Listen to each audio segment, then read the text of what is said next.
Hey, I wanted to add a quick POV to one sticking. So first thing we're going to do is we're going to lower ourselves. The green dynaGLIDE's already connected, and that'll be our pull down rope. I'm going to lower myself to my platform, then I'm going to reach behind me, slightly under me, and tug on my one stick.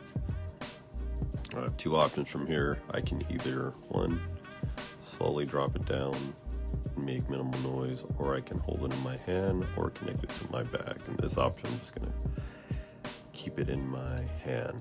Once it's loose, make sure that it's good to go.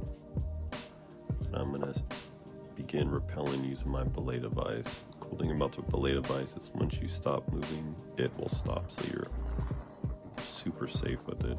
I'm going to slowly move down. I'm just 20 feet, so I'm just going to slowly move down.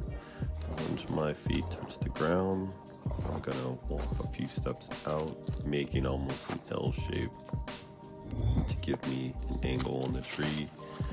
And then once from there, I'll pull down, giving myself slack from my tether, and then the rope will fall. If you have any questions or comments, let me know. Hopefully this provided you with a little insight on how to rappel down using one stick.